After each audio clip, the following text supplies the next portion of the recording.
XM, the Opie and Anthony Show. No. Joe DeRosa in studio. Hi, guys. How are you? We're discussing the greatness that is Paul Rudd.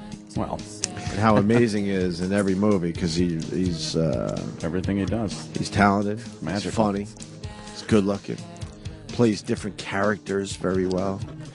I like. You never feel like you're seeing the same fucking character in every movie. That's what I like about Paul No, Rudd. of course not.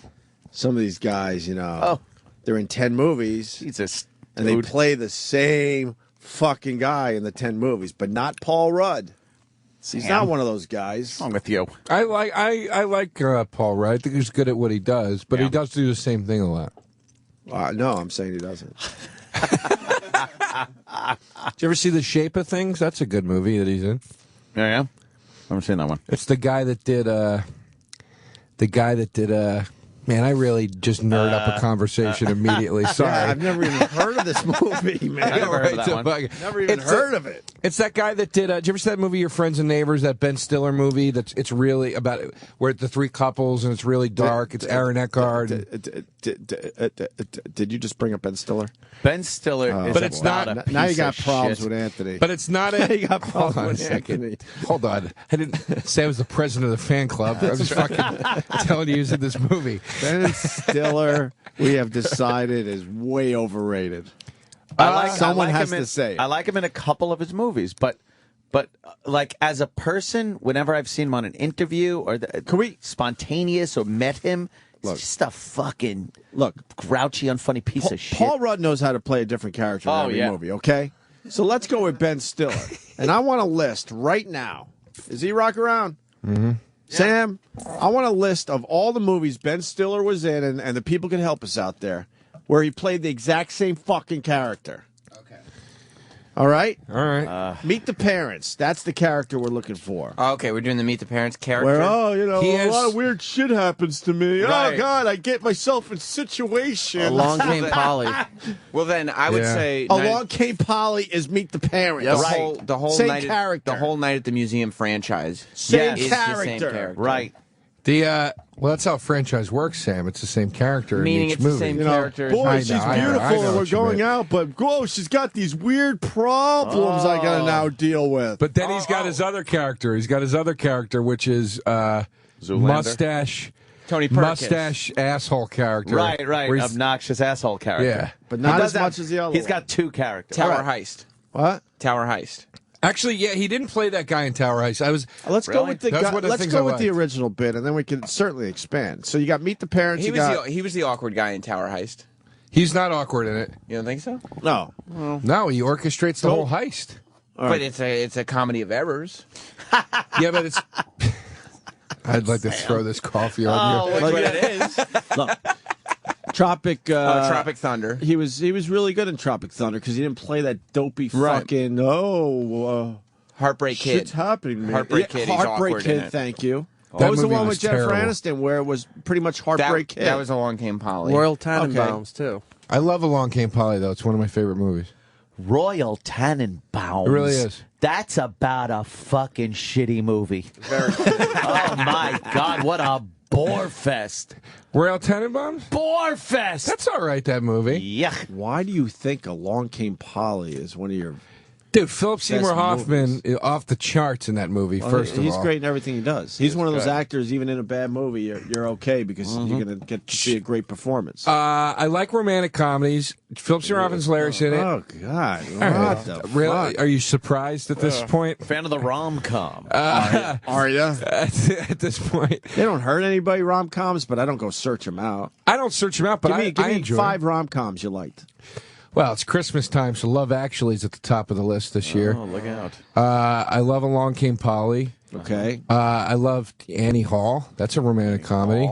Annie Hall is a lot deeper than your run-of-the-mill rom-com, don't you think? I mean, I didn't say you got to always go the run of the writing mill. in that movie's terrific. Modern romance. I wouldn't say the writing in Along Came Polly's terrific. No. Not terrific. I think it's really funny, and I think Jennifer Aniston is as close to a perfect woman as you could imagine in that film. Not going to argue. I like the Jennifer Aniston. Yeah, she's a very funny broad. She's great in that movie. And what's it called? Is in it? What else was I going to say about it? The Sam has started the list. The Ben Stiller awkward character. So we got Meet the Parents. He did that 3 times. Mm-hmm. Night at the Museum was twice, right? Night at the Museum. Same fucking character, but now it's in a museum. Same character, just in a museum. Along Came Polly. Same fucking character. But that's the single version of that character, right? Yeah. Something About Mary. Something about Mary. Definitely. Same fucking character. right. What's that Must other be one we nice. just said? You don't even Heartbreak have to Kid. move around your acting skills. Just play the same fucking role. That's what happens to everybody. They did it with Vince Vaughn, too. I love Vince Vaughn, but it's like I can't watch it anymal Right. It's too much. Heartbreak Kid. There's definitely more in there. Do you put Royal Tenenbaums down? Oh, yeah, did that count? Royal Town. You didn't like Royal Oh, it's so dull.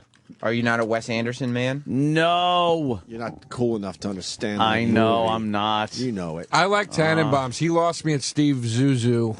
But then I came. You didn't like the Zuzu? I thought that movie stunk. But I really liked Moonrise Kingdom. I thought that was really good. Yeah. Yeah. Because he finally figured out not to make a movie 2.5 hours long. I was like, yeah, 90 minutes, in and out. Yeah. That's enough fucking quirky Bill Murray. That's all I need is 90 minutes.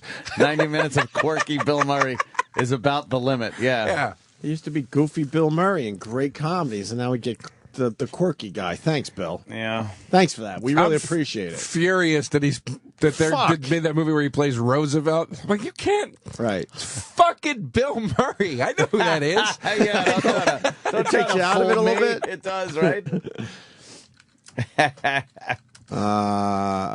Okay, so Maybe Tower House. Tower Heist, I'm telling you, he's not awkward in Tropic Tower Heist. Thunder is definitely in the dumb and egotistical category. You think it's the same? Okay. Yeah, man. All right. Dodgeball's in the. I got Zoolander, Dodgeball, Heavyweights, and Tropic Thunder. Well, Dodgeball, he's over the top.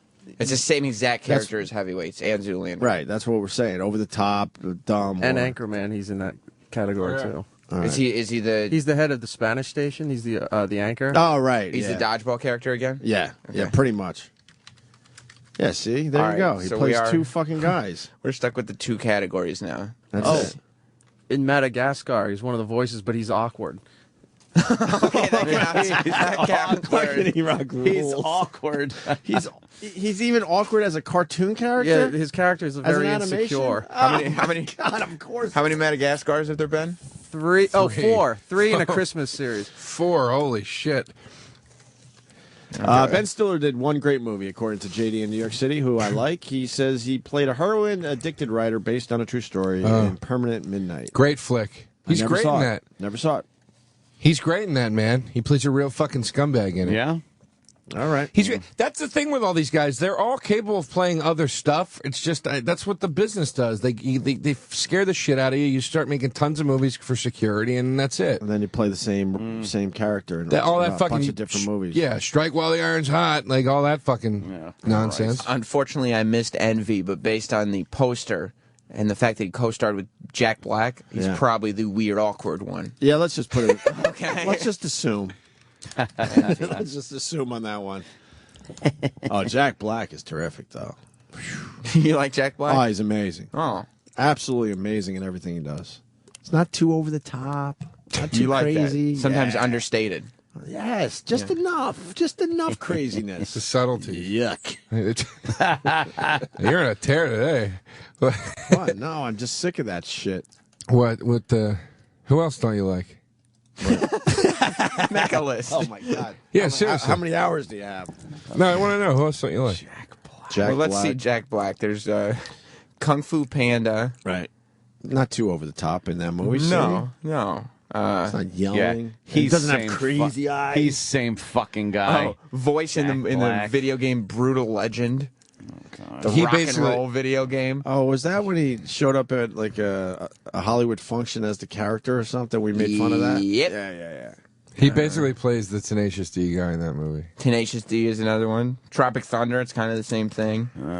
Yeah, he was a little A little crazy in that movie. Crazy. He makes A some little loud. crazy eyes. Yeah. Tilt his head back and sideways a little. Yeah. Make some crazy eyes. Trying to do some of those old So school he does. Belushi faces. Yeah. Oh, You know, great. when Belushi did it, it was good. Yeah. Oh, Belushi stunk. Nope. Can we please go on record? Finally, somebody fucking. Can we talk about how much Belushi absolutely stunk? You know what?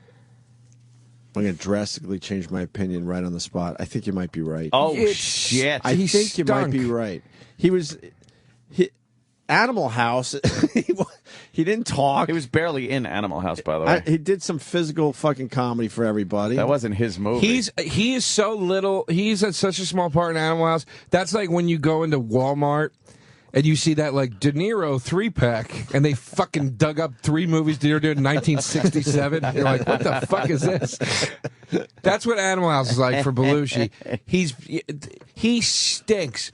You get to dress up like a samurai. It's not fucking funny. Well, it stinks. He's detached from the rest of the movie.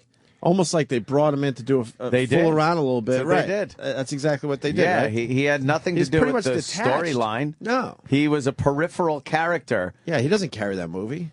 Not at all. Here's Belushi. Neighbors. Foreigner costume, grunting and moaning, or repeats one phrase over and over again. Cheeseburger. Yeah, that's all Belushi ever did. Cheeseburger. Yeah, cheeseburger, or hiya. That's all he did. Repeat phrase over and over again, or fat guy grunting. Didn't like his Joe Cocker impression. He just grunts in it, right? Yeah, That was pretty good though. His Joe Cocker was pretty grunts. What's it good. going? I think he did very well on SNL. It was just like, was he that great in Blues Brothers? Do we remember him? He's funny in Blues Brothers, but I mean, Blues it's like Brothers. he's not fucking comedic genius funny. Animal House. What other movies? 1941 was kind of a bust.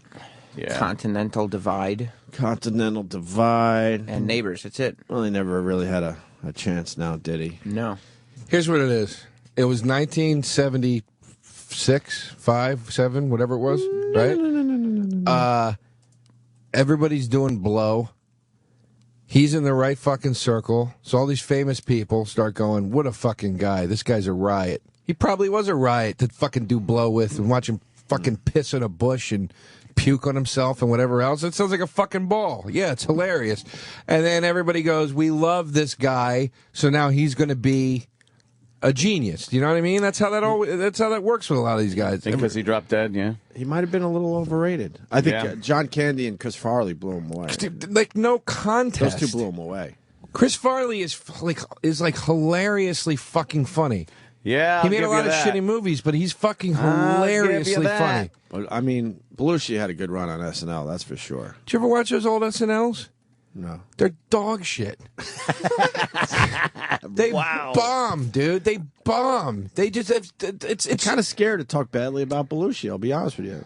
A lot of people hold him up to a high standard. I think sometimes you got to take things in the context of time there, Joe. Now, the mid-'70s like that type of, kind of off-the-cuff comedy thing and kind of that wacky, doesn't really have to be like traditional comedy was pretty big. You know? Yeah, you know why? Why? Because everybody was on blow. And that's all you had to do to make people You laugh. think? Hey guys, I'm gonna put on this samurai suit and fucking make a sandwich with a sword. So it worked, Oh, though. it stinks. At the time, and look at like Ronan Martin's Laugh-In was the same thing for the 60s. Like that shit you would not find funny now. But back then, people were fucking roaring laughing over But it. here's the thing. Wait, you lived in the 60s? Holy No, fuck. no, I do remember being a tiny You're a child. You're a child of the A 60s? tiny child. Wow. And I would sneak out of my room and peek around the corner to watch Ronan Martin's Laugh-In. I did that with the Cosby Show. You did? Yeah. Child of the I was a 80s. little too young for the I did, Cosby Show, but I definitely kind of took a peek from the top of the stairs. Yeah, I did that with Friends. Oh, there you go. I remember watching Ronan Martin's Laugh-In, and it would be so cool to kind of chuckle along with that until I would hear my parents start to argue on the couch. and get into a yelling match, and then I would just go back to my bed and cry. So every time you hear "Here come the judge," now you start crying. Yes. Where are we at with Friends? Good show. You know what? I like the first It's on few all the seasons. time now, man. You can't get away from that show in syndication. I think it was funny. It got away from itself toward the end, but yeah, I thought it was funny. I didn't think it was a bad show. I don't like it. I But- never liked it. Never liked it. Why? Yeah. I always thought it was stupid. Why was it stupid? I don't know. It just It never looked did like they anything could for afford me. that place Like, I mean, there was like, in yeah, New York City. And what? That was believable. They talked even have about that a lot jobs. on the show, though. They talked about how 3 of them had really good jobs, and the other 3 didn't. But what were the good jobs? I don't know. I just remember an episode where like they talked like 3 of them had to confront the other 3, and they were like, "You guys, you just, you give us like these crazy presents on our birthday, and like, we can't afford to do that. Like it makes us feel very awkward." They talked about how some of them had a lot of money and the other ones did. Okay, wait, can I speak to his point though? Oh, Which point now? The thing you just said about the laughing. Yeah, About, Oh, yeah. Here's the thing though. When I watch, I hear what you're saying. I can watch it and go, "Oh, it's dated" or whatever. But I watch it and I go, I see the jokes. Oh, okay. I see what's funny there. It's like just like I can watch certain old SNL stuff. I don't think now, like I think Dan Aykroyd's funny, but like now I'm like, I don't think it's as funny as I did when I was a kid. Right. Because it's dated now. But when I see it, I go, I see the fucking joke. Like I see what the That makes funny sense. is here. The fucking cheeseburger. That's not funny. Like it's It just was not funny that for the funny. time. Why was it? It funny? was funny for the time. Trying to Know figure why? out Because why it back was funny. then, it was all about the catchphrases, or it's something you could go to school the next day and repeat. Right. So you're going cheeseburger to your friends, and they're like, "Oh my god, it's hilarious." So you might be right in a way. I'm telling you, dude, if you're fucking. But Dan Aykroyd was like a god on that show, and now you look at him like just a silly. Like I don't think many people would consider him a funny. He's guy. not a funny guy. He does alien shows. But on Yeah, SNL, he's really into that. But on SNL, man, he was a god. When he comes back, sometime. When he came back in the 90s, he was still fucking hilarious. What was it? And what? He came back and hosted, and he did Tom Snyder, and it was Oh, you mean on fucking SNL? hilarious. Tom Yeah. Snyder okay. bit was great. Yeah. When he did that, what was it, Frank or Fred Garvin? Male prostitute? Yeah, it was Male awesome. prostitute. Used to do Nixon. Like, that shit was good. He did characters. I'm telling you, if it's a Saturday, 1977, it's a Saturday night, you got some fucking tush over at your place, you're blowing lines off a fucking Monopoly board, and you're drunk, and you see some fatso going, cheeseburger, you're going, fucking riot, right? Oh, man. You're just Oh, fucked Joe. up, man. I think you might be right. I think you might be right They here. should bring back the cheeseburger to this SNL because this SNL stinks. You Did you don't see like, Drunk Drunk Uncle, Uncle? on the 12-12-12 concert? Drunk Uncle? No. Was it funny? Terrible. Dude, It was so bad. as a stand-up, you should be very pissed. What's Drunk Uncle? I don't even know what that is. I don't It's watch one of it. their benchmark, I guess, characters on the new SNL, and they brought him up in between, the big acts, and he got to perform in front of 2 billion people. It could be the biggest bombing ever. Got nothing. Dude, and it was so Can bad. we replay it for Joe? Please. You didn't see the 12-12-12 concert? I saw some of it. I was at a Christmas party, so I was catching like glimpses of it. I didn't see the whole thing. Little social butterfly. Look at you. We all goofed on it, but it was good. It was a good concert. It was cool to check out. Yeah. I'd love to see it. But that This, fucking, Drunk Uncle bit. That Drunk Uncle bit was so And you bad. got to remember, Went nowhere. in front of 2 billion people. This is what Lorne Michaels decided to give the 12-12-12 concert. Like, Yeah, Oh, I love it. they could have used anything. You got to think it was Lorne Michaels' decision. They probably went to him and said, "Look, you got a few minutes. What do you want to do?" And he said, "Let's send Drunk Uncle." Who does the character? He's a new guy. And Bobby Moynihan. That guy's funny, man. well, where? But this bit, huh? Where? Oh, Jesus. I've seen him be funny on the show. when he does the cheeseburger. I think Fred Armisen's really funny.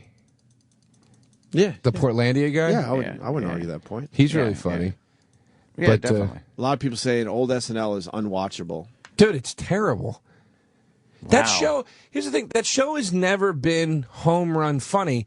There's a percentage of certain seasons that's fucking great.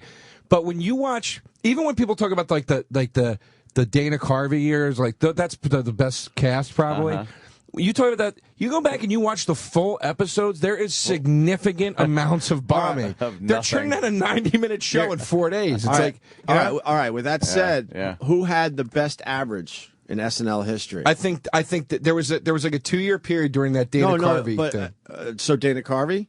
Oh, you mean a person? I want an individual. Dana Carvey, Phil Hartman.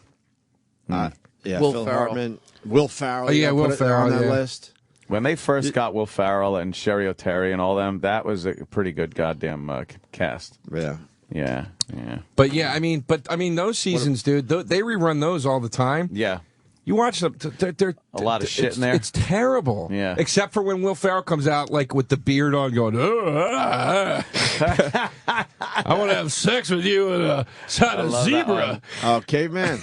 Whatever that guy that he does. I like the one when that's he's like, yeah, and I took my lover, and we Yeah. ate lots of meat and made love. That's really funny. Disgusting. He probably had the best character. average on that show. Yeah, Best batting average. Dana Carvey's way up there. Way I up saw there. You know what? Even though they didn't use him a lot, but every time Norm Macdonald was in a skit or did anything, I like he Norm in the fucking skit killed because it. it's like he didn't belong in the skit. Took you right out of the skit. But made you laugh really hard Yeah. because it's just Norm. He's It's hard so to explain funny. Norm Macdonald. He's so funny. I watch all of his Dennis Miller. Remember when Dennis Miller had that talk show on HBO? I go on YouTube a lot and watch all the Norm Macdonald interviews. Yeah. He fucking kills. Well, and that like famous bit from fucking the gay son bit came from Oh, that. Jesus. Can we It's play so that? goddamn funny. Let's just play a lot of Is shit you know, today. gay. We'll play that at the break. I'm proud of my gay son. yeah, oh yeah, and he loves cock. I love that. You know what? Fuck it. Let's play it right now. Where is it? We're not going One to time break. I was doing this thing in San Francisco, and they were all gay people in the audience, they told me. So I figured I'd In do San Francisco? Yeah. No. So I figured I'd do stuff about gay people so that they could relate to it. Yeah, it's warm up. They love that. And so I was talking about, because I went to this gay pride parade, and I saw in it there were these old men and old ladies like with these signs that said, "We are proud of our gay son," you know? And so I was saying, You know? that's an odd thing to be proud of, you know, because it's not an achievement, you know? It's not like something you work all your life to be gay or anything like that. And I just wondered, I had a hard time believing that these 50, 60-year-old men are actually bragging, you know, at work like they're, hey, Bill, you know, my kid, oh my God, we're proud of him, Johnny. He graduated from Harvard, you know, a first in his class, you know what I mean? Now he's articling over at a law firm, and, oh yeah, he loves cock. You know? This kid,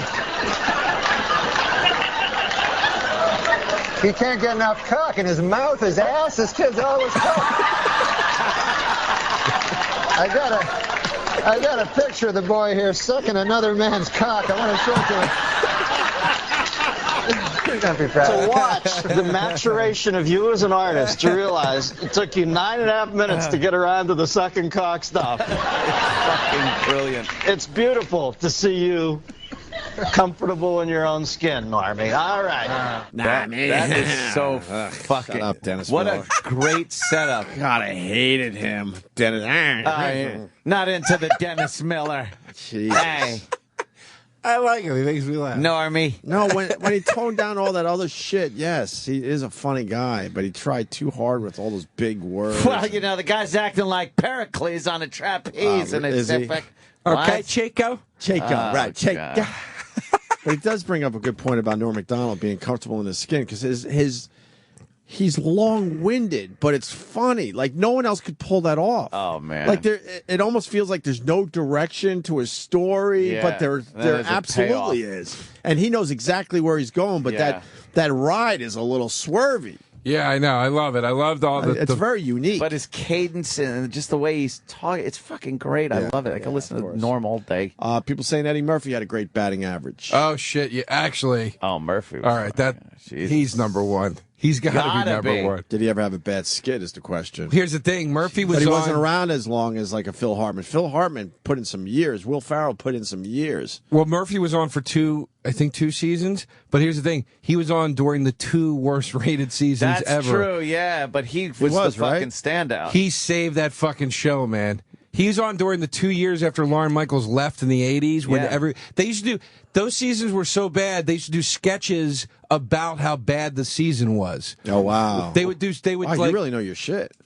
yeah. If like Bill Murray would come back and host, they'd be like, "Hey, Bill, you know, everybody says we stink." Yeah. You know, Yes. compared to you guys, because they were the second cast. And it's Eddie Murphy. Dude, Eddie Murphy was the only guy to have the video. Remember in the 80s when they put out Best of Eddie Murphy Saturday Night Live? That was like 20 years where they gave anybody else their own video. It's him. It's him. It's him. I put money on it. It's got to be him. Yeah, okay. And my friend just texted me, dude, Royal Tenenbaums is great. Those guys shit on everything. Fuck you. Poor fest. I bet he likes Monty Python, too.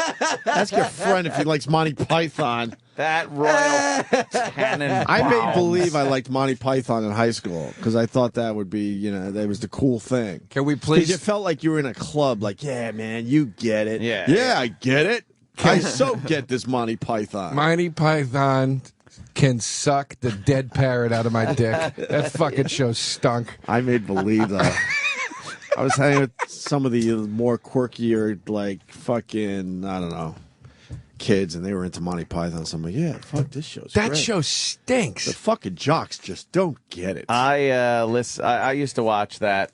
But in reality, I loved Dr. Demento, which is like the other side of the whole comedy fucking spectrum. You know what when I was in high school, I couldn't get enough of Dr. Demento and his dumb songs.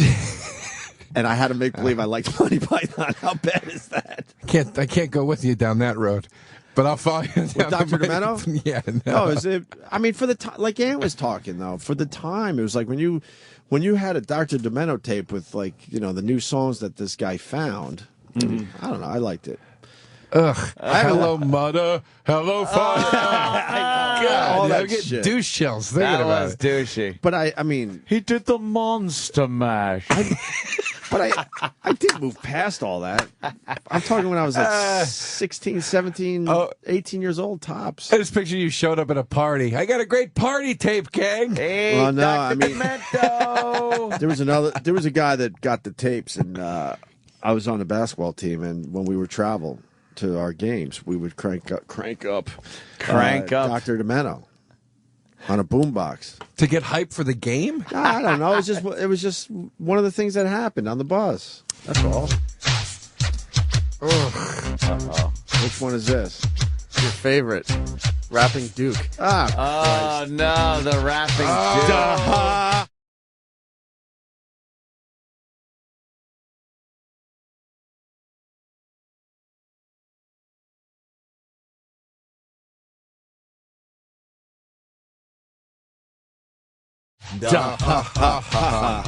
This was so bad. How douchey. This was a Dr. Demento staple. Was it? Oh, yeah. God. The rapping Duke. Dude, I'm talking fucking years ago. You know what? You know The what? curly shuffle. Beat me up if you have to, but I'm not talking about like I did this last year. The thing with Mighty There was a Python. time I thought bell bottoms were cool too, all right? All right, fair enough. Fuck. In the 80s? Yeah, 80s. The thing with Mighty Python was it laid the foundation for Mighty Python laid the foundation for like really funny, like Mr. Show's really funny, Kids in the Hall, like that stuff's really funny. They I get that Mighty Python laid the groundwork for that, like they were the first like sort of offbeat sketch thing, but it's the equivalent now of like when you go back and you try to listen to like Hawkwind as like the precursor to. And I love Lemmy and Motorhead, but Hawkwind is not that fun to listen to. Not good. But it's like,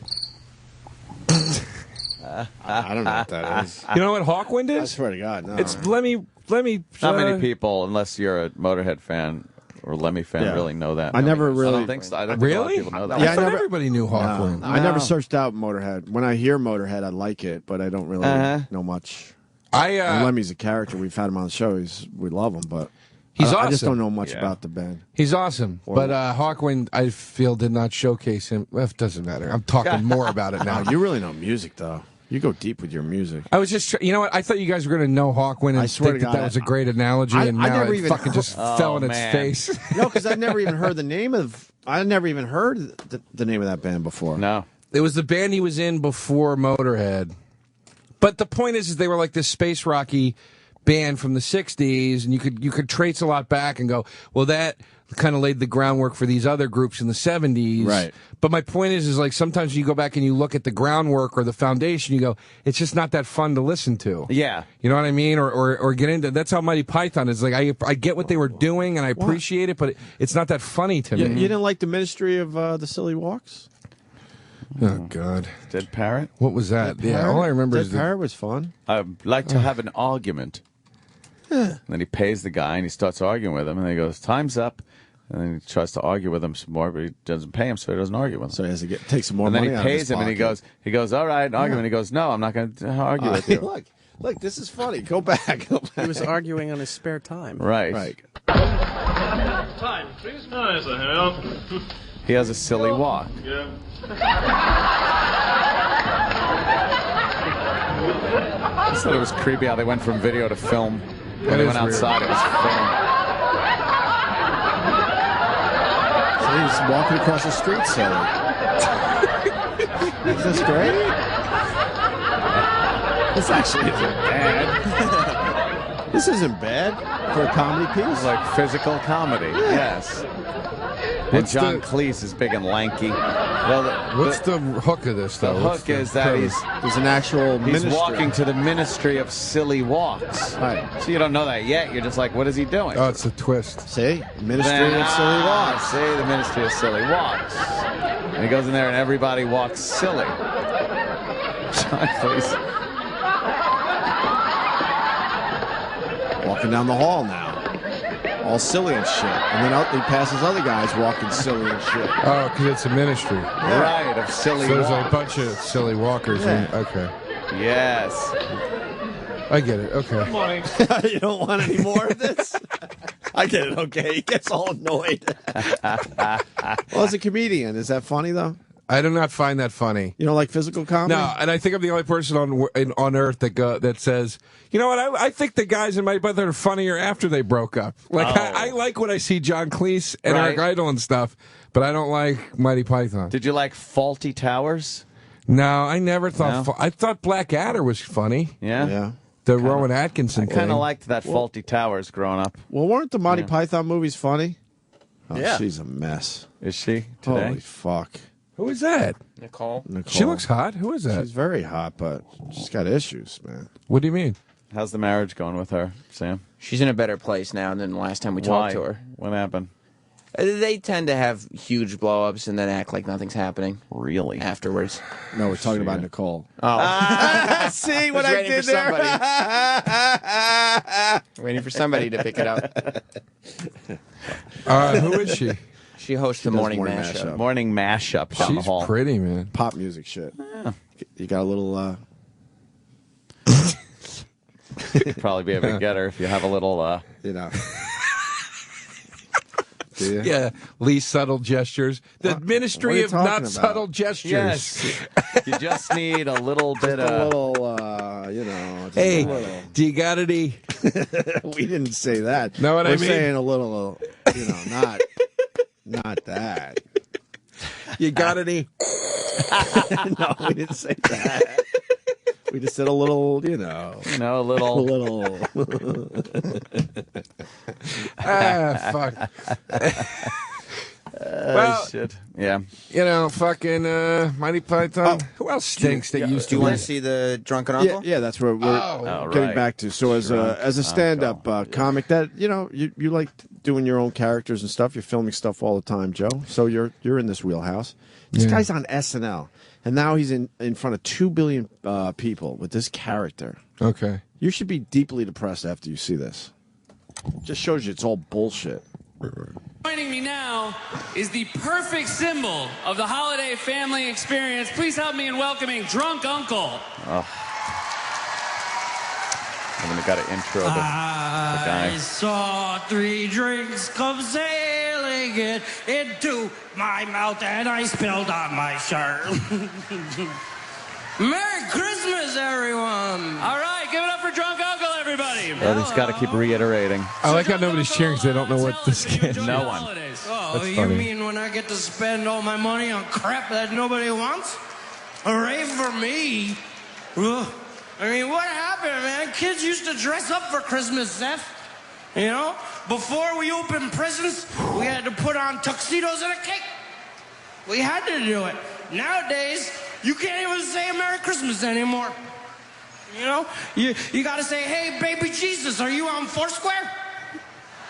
You know? Wow. Oh, my God. Is there a room at the inn with Wi-Fi? Netflix me. Netflix me. Netflix me. Ugh. You know what kids need to put in their Netflix queue? An honest day's work. All right, Drunk Uncle. Now, Wow. were you affected at all by How Hurricane bad is Sandy? this? Wow. Pauses. This could be the worst thing that happened that night. Yeah, there's obviously punchlines there, and he's doing it in front of 20,000 people, and you don't hear anyone laughing. Ugh, that's so bad. They need to have another benefit for that fucking tragedy. We don't have to play more of it. It never got better. And It he's never just gets. like, it's hard to watch, to be honest with you. It's Oh, it is hard uncomfortable, to right? watch. Yeah. And he's like, well, drunk uncle. Right. Oh, what are you saying, drunk uncle? And I don't think the is part of his character. I think that's him Yeah, going, it's a holy nerve fuck, wrack. this isn't working. It's not where it's like it's. This is the thing that bugs me too about something like that. It's like I get what the character is, and okay, it's funny, whatever. But it's like that guy wouldn't say Foursquare. No. You know, no, little shit it like didn't that fit. bugs me for Yes, some reason. I don't know yes. why. It's just like he wouldn't know what the fuck Foursquare. I barely know what Foursquare is. Yeah. You wouldn't know that. You wouldn't say Netflix Q. No. Yeah, no, it's like they write it in like this super hip voice, and then they'd go, I'll just paint my hair gray and be and do drunk. It's Yeah. like, but that doesn't make Drunk, your drunk uncle wouldn't know about that. Yeah, you know, like I don't Not know. only completely unfunny, but inaccurate. Yeah. Yeah, I like to really hone in on the stuff that's not that fun to make fun of. Right. That's the Well, we're going to make fun of Katt Williams next. Oh, yeah. Ow! Can I call it? Can we make this Dr. Demento Day? We had Oh, ACDC Day recently. Can we do Dr. great. Demento Day? Sure. Any requests? Sure. E-Rock knows the Dr. Iraq's Demento. excited. Is there Give us some choices here. is there an ACDC Dr. Demento spoof of some Whoa, kind? I bet you boy. there's one. Some kind of hard rock spoof? Spoof. Spoof. Please play Hello Mother, Hello Father. Oh, No, God, it makes me we'll do sick. Wait, no. What are our other choices? His albums aren't in here. You have to know the artist, so I got to do some research. E-Rock, you got to know the artists. He made another one, Rides the Bus, famous by Weird Al. Yeah, he That was did. like he broke Weird Al. He with broke that Weird song. Al with that one. That's true. And unfortunately, we're still stuck with Weird Al. Yeah, I like Weird Al. I respect him. Why? I don't think it's funny anymore, but I respect him. All right, so that's like what I He thought was the about guy. Dr. Demento in general. Maybe not the respect part, but it Yeah, was but I funny don't- at one time for me. I don't listen to Weird Al on the way to the game on the bus. I also liked Cheech and Chong growing up. Got all their cassettes. They were cassettes back then.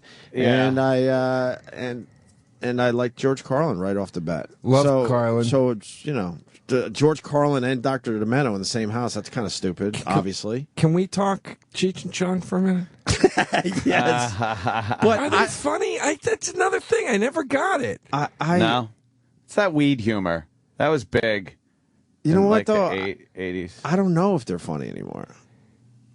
I They were huge, though. They were I doing feel- something right. I respect them. They're legends. I feel bad at what I'm about to say. I'm going to just say it though. Boy. Cheech is definitely not funny. Cheech is not. I've watched a lot of stuff. He's one of those guys Which one where is Cheech? The little the short one. Mexican. Oh, that was in that show with the other guy, Don Johnson? Yeah. What show was that again? I forgot. It was I never called watched it. Nash Cheech and Bridges. Cheech and Right, right, Johnson. Cheech and Johnson. Yeah.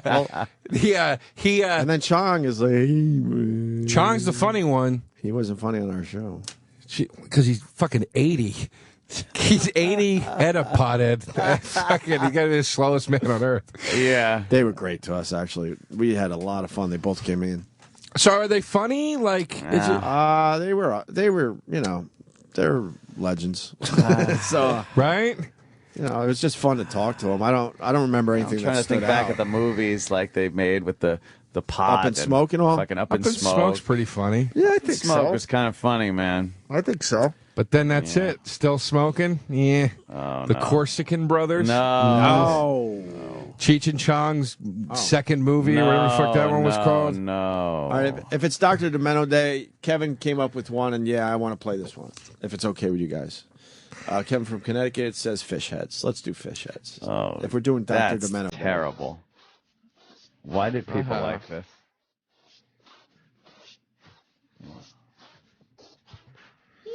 Saturday Night Live made the video for this. Did they? How do you know that? That's where it used to air. He loves Dr. Demento. It's radio. You know who actually wrote this too? Who? Kid from Lost in Space. Will Robinson from Lost in Space. He wrote this? Billy Mooney. Yes. What happened to that guy? I don't know. Last I saw it was in the Twilight Zone movie years ago. He played the little redhead kid in right? In Lost in Space. But isn't he the kid in It's a Wonderful Life? The kid that sends you to the field or the whatever? cornfield in the original Twilight Zone. Yeah. And then he was in the restaurant bar area or something in the remake of that same episode. And when they did the Forrest Whitaker Twilight Zone, they did a sequel to It's a Wonderful Life where he's all grown up in it, and it's about him with his daughter. Oh, really? That was one of the only good episodes of that fucking stinking shithouse fucking boot they did. I hated the reboots of Twilight Zone and Outer Limits and all that shit. They were terrible. I like season 1 of the 80s reboot, Twilight Zone. Seasons 2 and 3 stink. And the Forrest Whitaker one was fucking unacceptably bad. You're a very lonely man. Yeah, I got nothing. You have a lot of time. I got nothing. You have a lot of time. Yeah. To watch a lot of stuff. Yeah, I got nothing going on. I got to get married. Fred in Jersey says he likes Drunk Uncle.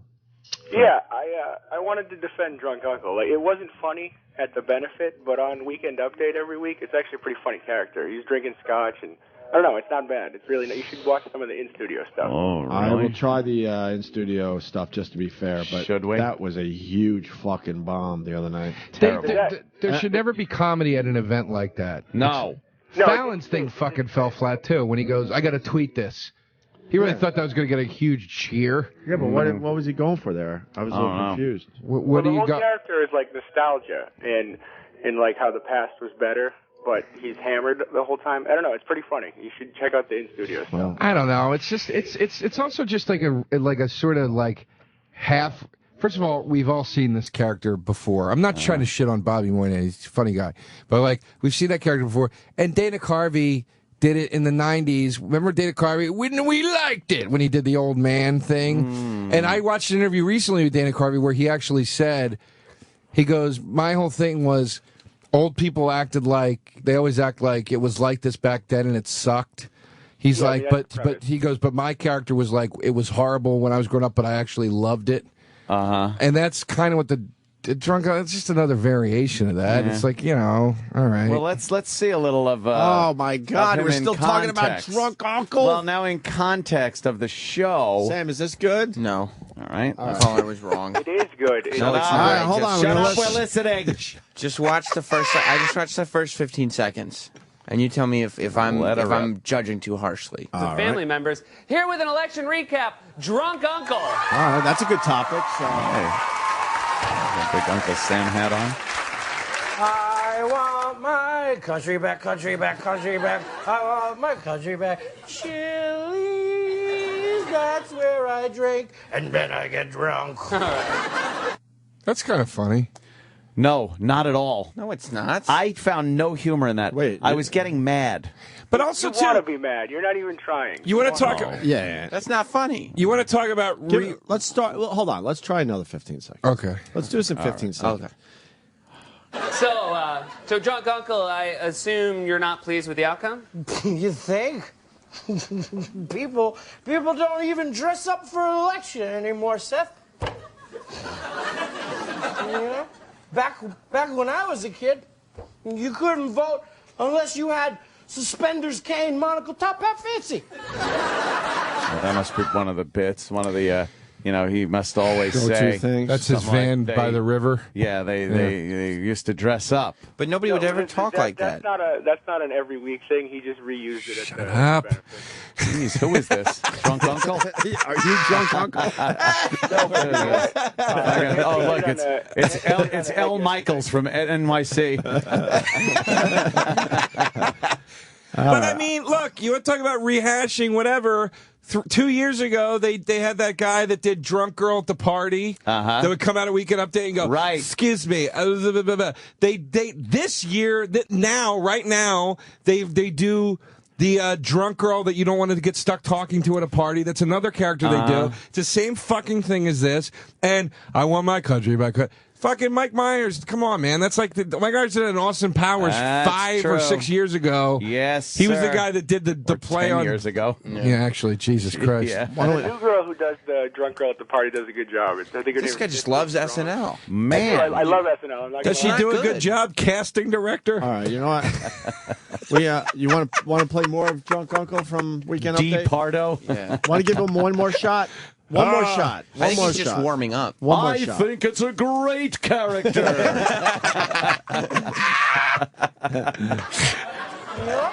And when you voted, you pulled the damn lever, Seth, like a man. You didn't fill in a little oval like you were taking some pregnancy test. We had two choices. Okay? We had Roosevelt and Reagan. There was no Green Party. There was no Senate. If you wanted a House of Representatives, you built one yourself. Thanks, Fred. I ain't feeling it. Thanks, No, Fred. If Sorry, you don't dude. like that one, Bill Hader's Stefan is also a good character. This All guy, right. It's a different character entirely. So is Eddie Murphy's James Brown. What the fuck's that got to do Why with are you anything? defending SNL? Do you have a connection over there? No, not at all. I really like the show. I like it when it's bad. I like it when it's good. I don't know. All right, fair enough. Thank you, Fred. I think the character's better than you've given it credit for. Okay. No, it's not. It isn't. All right. I think. It's absolutely not. It's terrible. You guys have been very fair. Remember, we wanted an ACDC maybe parody thing. Uh-oh. We did forget about something we used to play. Oh, did we? Hayseed Dixie. Oh, Hayseed Dixie. Hayseed Dixie. Do you have that, E-Rock? Yeah, hang on. It's Dr. Demento Day on the Opie and Anthony show. Oh, We're gonna go to break with this good. one. What? What's wrong with They that? weren't Dr. Demento. Well, it's in the same fucking spirit of it, right? It's in the wheelhouse. It's in the wheelhouse. Wheelhouse. You know? You know? Is it? Oh, is it? We wait. What happened? We're waiting for you, Rock. Can I plug something Which while one do we're you waiting? What's our choices? Let's see. Fat Bottom Girls, TNT. Where is it? Where's the rest of it? It moved. Here we Highway to Hell. Have Highway a drink to on Hell me. was- Dirty Deeds. Back in But Black. those Big are- balls. Dirty Deeds, too. Wait, what? It's done in a bluegrass style. What ACDC song you like? You like Highway to Hell? Joe's like, Do you like Highway to Hell? Yeah, that's fine. What, you don't like when there's cross-pollination of shit? No, this is like when somebody goes, "Hey, I'm doing a cover of Ozzy songs, but in the swing band." Right. Ugh. Oh, we could break out our old pal. No, what's his name? Richard Cheese. Richard Cheese. You want to hear Yes. some Richard Cheese today? No, I've heard enough I'll in put it my on the life. He does big band, but it's songs, rock Yeah, I songs you know. remember. Yeah. I just say no. He performed. I'm People so Equals happy, girl, 'cause today I found That's my it. friend. Hey, That's it. You don't like that? fall off a stage, You don't like asshole. All right, we're gonna do Highway to Hell. What's your plug there, Joe DeRosa? Oh, I have a new web series out. It's 2 episodes are up now. YouTube.com/official comedy. It's called We Should Break Up. I saw the one with Nikki Glaser. It's me and Nikki Glaser do the whole thing. The Glaser, whole, excuse me. The whole series is based on when Nikki and I used to date. Oh, so it's you two for the whole series? Yeah, Oh, great. I saw the yeah. first episode. It was great. Thank you. I liked I'm it a lot. Really proud of it. So please go watch It's it. We quick. should It's break only up. like 2 minutes, I think, the yeah, first one. 2-3 minutes. They're fast. Little arguments and stuff. It's Yeah. funny. Bad All right. couple, bad relationship. And where do they go again? YouTube.com/official comedy. All right, good. Hey guys. Have you? Hi everybody. Hey, Joe, what's up? What do you say, Joe? Have you decided what to get everyone on your list? Don't Yeah. stress out if you haven't. I have. You have? Yeah, But what? don't- I'm going to get some pajamagrams. Well, listen. Well, you asked me if I decided. I did. I don't know what pajamagrams are. But if you haven't figured it out, Sam, have you figured it out? Asked me and I figured it out. Yeah, I Sam, have yet to figure out what I'm... I don't want you to worry. I don't want you to stress. There is a gift out there that is sure to please, comes already wrapped, and it won't cause you any stress. Oh, my jewelry. What would you say to that? Is it jewelry? What if I told you could send freshly dipped strawberries, giant freshly dipped strawberries from Sherry's Berries, starting at just $19.99. That's over 40% savings. I'd call you a liar. It's true, Sam. Wow. Those enormous mouth-watering berries come dipped in white... That sounded believable. ...milk, white milk, and dark chocolatey goodness, and covered with chocolate chips, crushed almonds, and decorative swizzle. You like a good swizzle? I love a good swizzle. I'm all about the swizzle. I like a little swizzle on my chocolate. Just go to berries.com, guys. Click on the mic and type in the code Opie. That's you. Double the berries for just $10 more. Sherry's Berries are perfect for neighbors, friends, clients, coworkers, anyone. They're delicious. They also make a great hostess gift or snack for all of your holiday parties. You ever go off script? Why can't you just go, yeah, they're delicious? They're great. They're great. That was some good off-scripting right there. These He's things... improvising now. Right. Improv a little. Did you ever and get taste back to the sunshine? script. Sure. Did you ever taste moonlight? Fuck yeah. Did you ever taste sunshine dipped in moonlight? With a little swizzle? Now we're talking Sherry's Now we're Berries. talking. All right. Rainbow swizzle. I'm in. Yes. To access this special $19.99 Sherry's Berry offer, call 866-FRUIT-02, or even better, visit BERRIES. That's berries.com. Click on the microphone in the top right corner and type in Opie. Go to berries.com, click on the microphone and type in Opie. Order now. Offer expires Friday at midnight. Sirius XM. Sirius XM. The Opie and Anthony Show.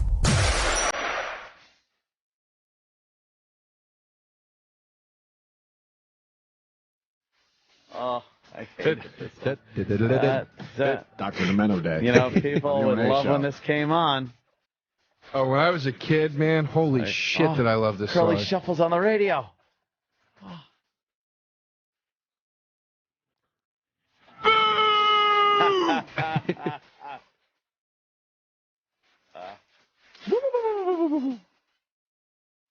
Be more funny. Oh, God.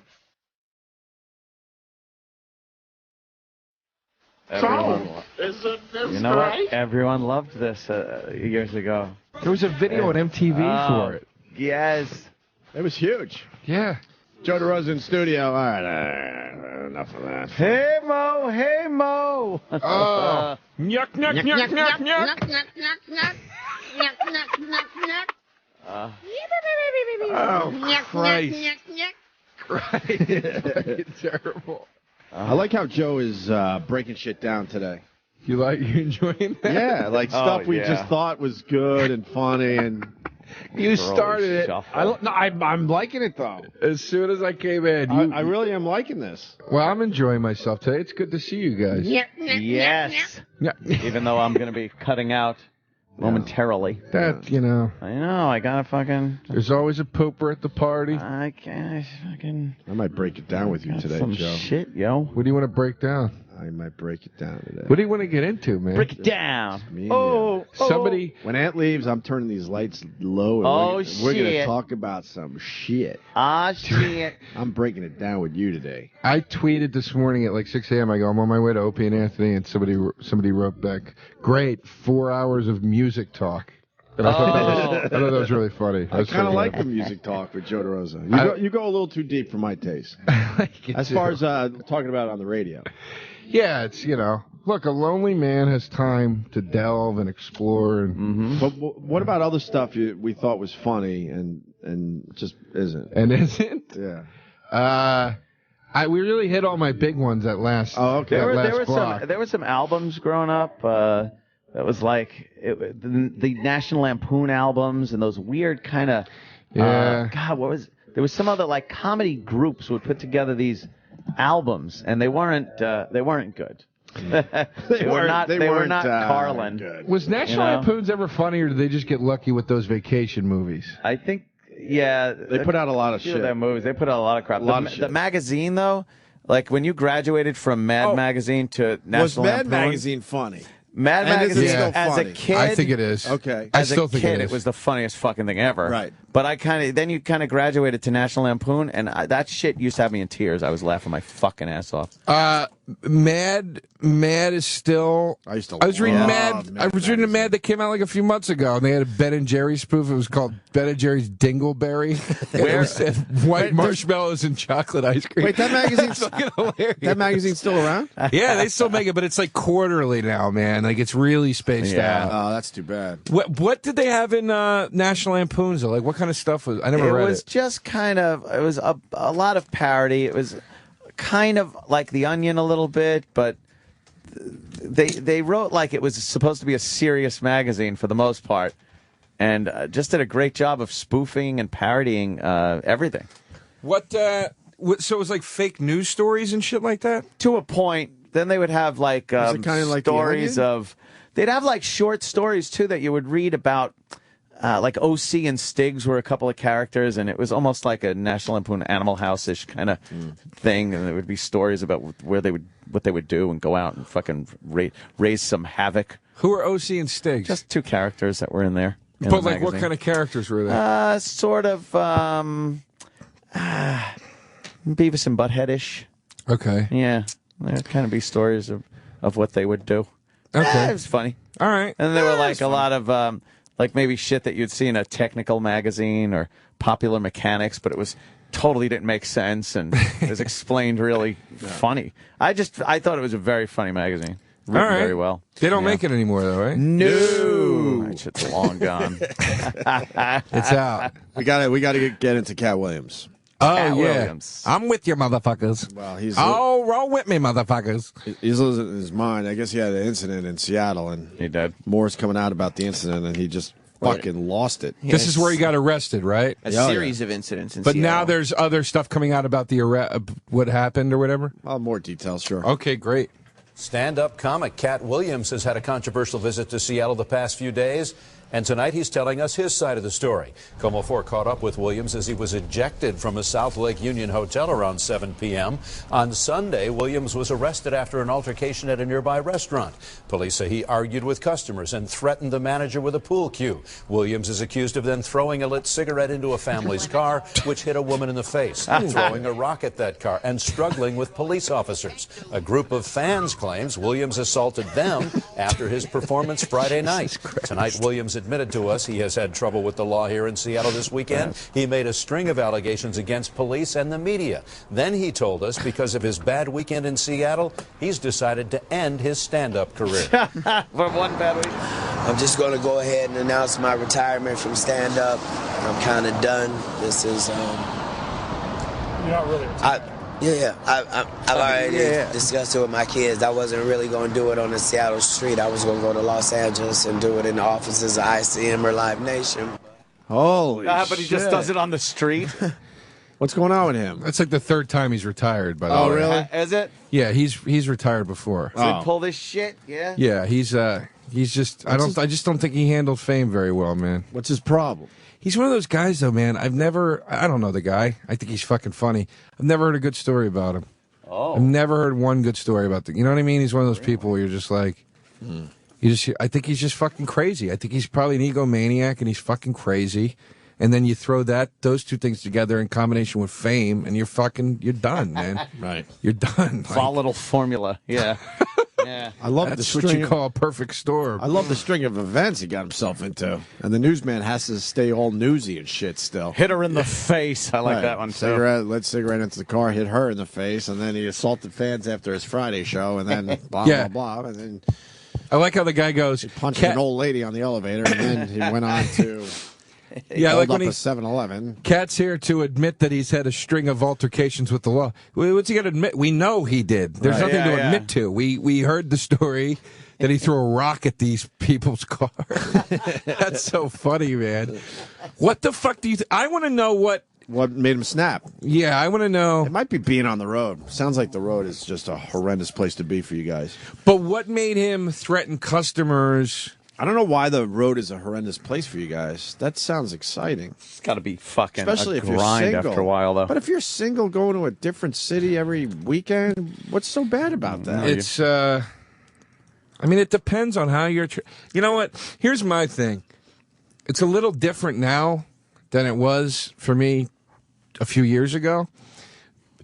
You know, it's still not where, you know, a lot of guys. I'm obviously not at like that Louis level, whatever. But like, I'm in a decent place with it now. But it's like, I realized a couple years ago what makes the road hard, and it's like, I was on an airplane going to like Florida or something, and I was like so angry, and I was like, oh, fuck. And then I was sitting there, I was like, why am I angry? Like, I'm getting paid to go do shows and whatever. And then I was like, oh, because I'm not going to my audience right now. I'm going to a audience. And then I got to fucking deal with like the drunks, and if they don't like me, and all the bullshit, and the, you know, that's what sucks about it. And until you really sell lots of tickets, you have to put up with that, you know, to a certain extent in some places at least. So it gets tough. It gets lonely, and the vices are there. The vices are there in your ears, man. You know, it's like it's hard to go back to that hotel and just sit there. You know, people go, "Well, you go back and you're right." Do you know what I mean? Like, that's not like enticing. Like, you can do it and it's healthy to do, but why do you have to just go out drinking? What the fuck else are you gonna do? It's you know, you don't get done till midnight. Check out the city, see what else it has to offer. No, at 1 in the morning. What else are you into besides drinking? What else can you do at 1 in the morning besides eat shit food? You know what I mean? I'm just asking. I'm not saying it's wrong. No, I'm not like, being defensive. I'm saying, what else could you do? What other things does Joe DeRosa like when he's not doing stand up and not drinking? I don't know. You drugs? I don't know. No, but I'm saying, like Bill Burr, he has to check out like a lot of sporting events. Bill, look, and he sets his schedule in such a way where he's checking out some great. Yeah, come on, Joe. Bill can Great go games back. on the road. Bill Jesus, can Joe. go back to the. Bill has the advantage of being able to go back to the room and read about the National Trust for 3 hours. Yeah. Figure out where his money's being filtered. Fucking thanks, Joe. Yeah, I'm thinking. I'm in a hotel, right? Okay. Fucking laying there. You know what I think I'm going to do? I'm going to take all my money out of the bank. And I think I'm going to, I think I'm just going to have it sewn inside my pants. I'm just going to walk around with my money on me all the time. And I figure, fuck it. They're going to take it. Just kill me. Fuck it.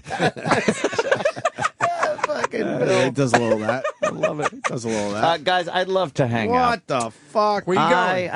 Well, I'm going to film a part in Amy Schumer's TV show. Very nice. Amy's got her TV show, and yeah, I got Are you allowed to say what you're playing, or is it like top secret? I don't know, so I'm just going to keep my mouth shut. Okay. But suffice to say, you know, it's not a fucking Shakespearean role I'm doing. Let's be honest here. It's not Othello? No, it's not going to be Othello.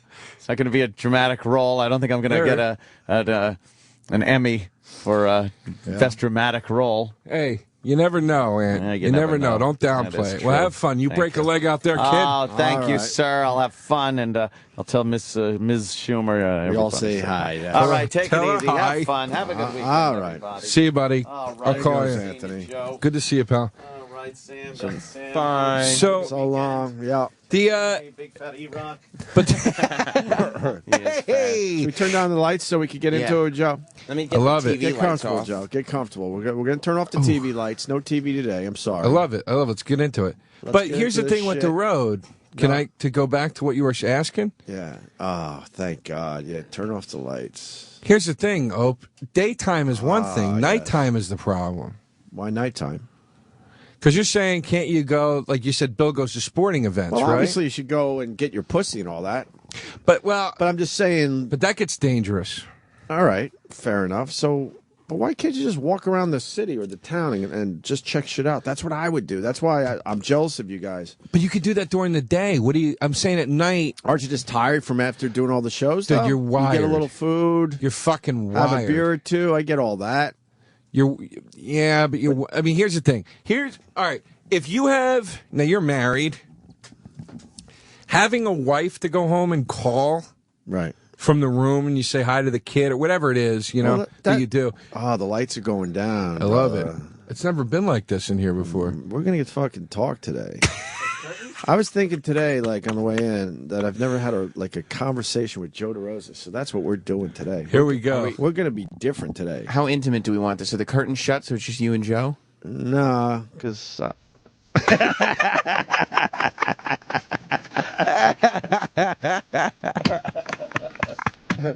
No, the other side of my point is this: if you're a stand-up comic on the road and you are married, that's way worse. Oh, I disagree. Why? Well, look, the grass is always Because greener. I think if but, you're you know. single, the road is a perfect place to be. Excuse me. You can fucking you find your pussy. Hopefully not the crazy kind. Do a little partying. You could it's check out the city. You don't have anyone to check in with. I got great advice. How bad could that be? I got great advice once from a comedian. Yeah. Who's been around for a while. I was on the road. I was opening for this guy like 7 years ago, and I was like chasing chicks all weekend, and he kept being like, "Dude, you gotta stop." And I was like, "What are you talking about, man?" How old were you? I was in my 20s. Yeah. So at the time, what's wrong with this faggot? Well, he was. I kind of was like, "What's the problem?" I don't understand. But I'll tell you, getting that advice when you're in your 20s. But I'll tell you why. Because he goes, "Dude," he goes, "I know you're thinking that I'm being like a stick in the mud or whatever." He goes, "I'm not." He goes, "I'm telling you something. I've been down this road." He goes, "Here's what's going to happen to you. You're going to come back. You're going to start headlining these clubs, and all these girls that you're fucking in these cities are going to start coming back to your shows and acting like they're your girlfriends." And he goes, "And you're going to have a fucking problem on your hands soon." And I was like, "Get out of here." And sure enough, a couple years later, it happened a couple times, and I was like, holy shit, that's what he was talking about. These girls start turning up again. But how can they possibly think you're having an actual relationship with them if you live in New York and they live in name city here? Look, some girls get what it is, and it's just, a good girl going, "Hey, let's just go have some fun." You gotta question the fucking mentality of a certain kind of woman. Sure. That's going to just go and bed down with you in your fucking hotel room for them. I mean, a lot of them aren't stable. I'm not saying they're all like that. Some of them are just chicks that get what it is. So then they assume way too much, and then next time you're in the city or the town, they think they're your girlfriend. Yeah, well, or I don't know if they think they're your girlfriend, but yeah, they keep an entitlement. You leave a city and they keep texting you, and like I've hooked up with girls on the road before where I've had to tell them like two months later, like, "Look, I'm sorry, like, I don't know what you think is happening here, but like, I live in New York. You live like..." Well, you should have told them that 2 minutes later. Yeah, but you just, I know what you're saying, but you just kind of assume like everybody understands. Everyone's on the same page. Did you ever see that? Did you ever hear that Patton Oswalt bit where he talks about when the fair comes to town? No. And he's like, and then you... How long's the bit? It's long, because it's like a whole like comparison to the president and everything. Okay. But he talks about when people would believe that Bush loved them when he said he loved, and he goes, that's like the equivalent of like when the state fair comes, okay, and the guy that did Rock On is there, and you suck his dick behind the Ferris wheel, and then he leaves, and you're like, he said he loves me. And he's like, sure he does, sweetheart. Yeah, he'll be back. Right. It's kind of like that. Like some girls think like, but I don't think you're giving the women enough credit. I think they know what's going on too. Some of them do. I'm not generalizing all the women. I'm just saying like they might have to play it differently, but I think they know. There are potential problems, dude. And then you get a few chicks, in a row that are in your hotel room that start acting crazy. Right. You get a couple fucking criers. I've had that happen. Right. Where a chick starts crying and you're like, "What's wrong?" And she's like, I'm just drunk and I'm just get sad, and and it's weird, and you're like, "Listen, I don't know what is going on in your life right now, but it's freaking me out." Yeah. So like, it's just you get into weird situations, and you're just like, this isn't that good anymore. All right, so what else would you like to do on the road? Look, during the day is great. But what do you do during the day? I go to a lot of record stores because, funny enough, it's easier to find a fucking record store in another city besides New York. Obviously, it's so easy to get music nowadays, but I miss the days of if you're in a different town or a different city, to go to those local record stores were just so much fun for me as well. It's a blast. Trying to find the bootlegs and all this shit that maybe some comedy records you never heard of before or whatever. Yeah. I go look for bootlegs. I'm a big movie guy, so I buy DVDs and Blu-rays and so I go collect that stuff. I'll go to like you know, cool clothing shops, cool bookstores. I'll find like I'll ask like, hey, what's the best sandwich shop in town? Like, what's your signature sandwich out here or wherever? And I'll go get that. I go to the movies. What kind of sandwiches have you had? Nothing crazy. Are you making? If I can't tell if you're making fun of me. I kind of am. I mean, I'm enjoying the conversation, but I can't let that one go. Why is that weird? Kind of sandwich? Why is that weird? What's weird about that? Their signature sandwich? Yeah, like you go to some cities and they'll be like, yo, dude, you gotta have a fucking woogie, and you're like, what's that? You know, they'll be like, it's a sandwich with, but it's the excitement. It's the like if I'm bread in is French Philly- fries. If I'm in Philly, yeah, I want a cheesesteak, of course, but Yeah, but you search out the signature sandwich. yeah, dude, You're a sad man. you're in a fucking Hilton, dude. You got nothing to do, man. You're going Do you batshit. remember some of the names of these sandwiches? No, I just remember that. Which was your favorite, and what was it? It's never What kind of been sandwich. It's never been anything that was like a signature. Yeah. I was upstate. I went to the comedy club. Sit down. I got to stand for a minute. 'Cause Why? I get gas. You know how I am in here. I'm up and down the whole time. You sit I get down gas today. from the coffee. We're doing things You're different. right. I'm today. sorry. I'm ruining the mood. Yeah, we got the lights down. We got the music. He's still playing the music. I just realized that I forgot that I was even playing. That's so funny. So, What was the sandwich?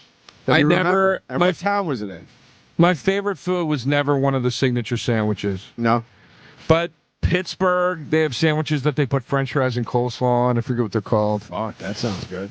I was upstate at the comedy club, where Brother Weeze, the club where Brother Yeah, Weeze of is. course. It's called the comedy club. So you might have done a beef on a wick up there. Yeah, and they have like the garbage plate, like that's their big Love thing the up there. garbage plate. What else, man? Did you try the garbage plate? I almost got one, but I hate macaroni salad so much that I didn't get it. Why you hate macaroni salad? Disgusting, dude. What's wrong with macaroni salad? It's fucking noodles and mayonnaise. It's disgusting. I love macaroni Oh, salad. it makes me sick, man. Potato salad's my favorite. Potato salad's the German bomb. potato salad, if done right. Ew. Is that the vinegar one? Of course, E-Rock says ew. Yeah, it's oil and vinegar. No, that one Because you like stinks. mayonnaise. We all know it. No, that one stinks. The mayonnaise-y one's the one. Nah, I like a good German potato salad. Ew, Done no. right. Yeah. Yeah, my mom used to make that shit. I don't like it. I like the mayonnaise-y one. But anyway, any questions, I just need you to do this for me. Right. He'd fucking do it. Really? He'd be like, okay, all right. What do you need? Oh, yeah? He wouldn't, there would not be one part of him like, why? He would just do it.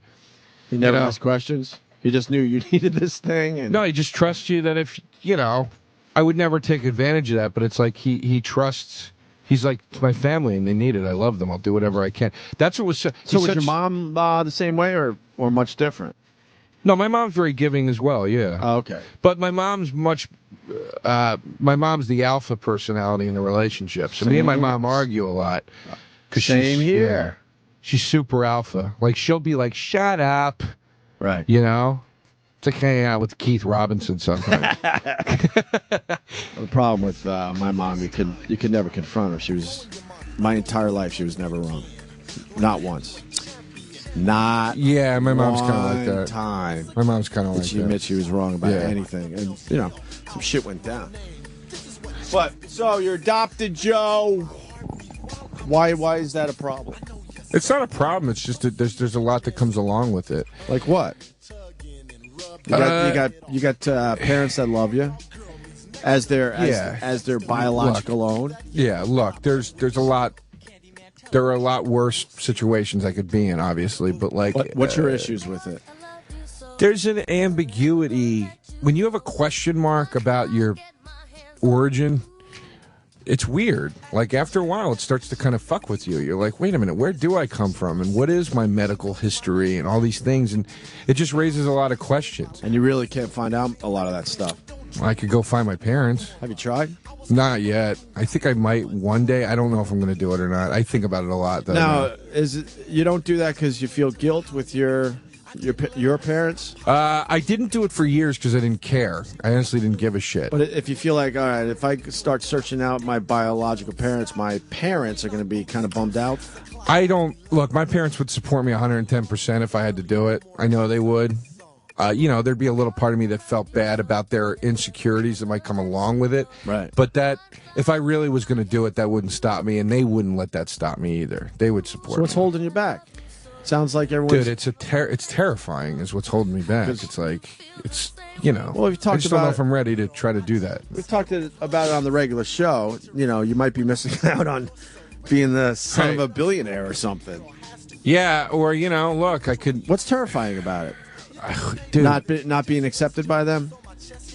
Who knows? I can't even begin to put into like actual thoughts what scares me about it. I don't really. It's so overwhelming. It's such an overwhelming thing. The process, the loftiness of the excursion itself of doing it, like what you would have to go through to get it done, and what the anxiety that would build through that process as you got closer to it. Yeah. You know, getting that call finally where the guy's like, I found him. Wow. And then you got to be like, all right, do you want to contact them and see if they want to, you know, and then you got to deal with that, like, which was probably like waiting for like fucking HIV results. Sit there for 2 weeks, you know? And then, like, I mean, it's like when I sit and think about, like, okay, if I got through all that, the moment of driving up to their house or going to meet them at a coffee shop, whatever it is. Yeah. And just that, like, moment of, like, when I walk through that door, nothing is ever going to be the same in my life ever again. But it sounds like you got to do it. I don't know. And you're a filmmaker, man. Maybe that's something you take on. A little documentary action. Yeah, you know what? You don't have to put them on camera, but just the journey itself. Because I'm sure there's a shitload of people that can relate to what you're saying right now. I want to do a documentary about my adoptive family. Wow. He's super, super quiet, man. He's just like Did he see death over there? He won't. He's never told me. Why don't you ask him? He told me that he gives me like broad things and they make me think like there's got to be more to that than that. He told me about when he went to the post office to send my mom these earrings or something. Earrings. Yeah, ears. Yeah, he was carrying a with necklace. ears attached to the earrings, or all right. Yeah, he was going to the post office to send my mom some That kind might of have happened every once in a while over there. right to send some jewelry or some shit that he bought her, and he said the fucking post office was blown up. It just wasn't there anymore. It's like there's no way you didn't see fucking bodies lying around. Of course he did. But like he never goes into that. Pretty He just kind of laughs like, "Isn't that funny? The post office was gone." Right. It's like I think there's a lot more to it than that. Like, but he just I don't know. He doesn't talk about it. He never complains, ever.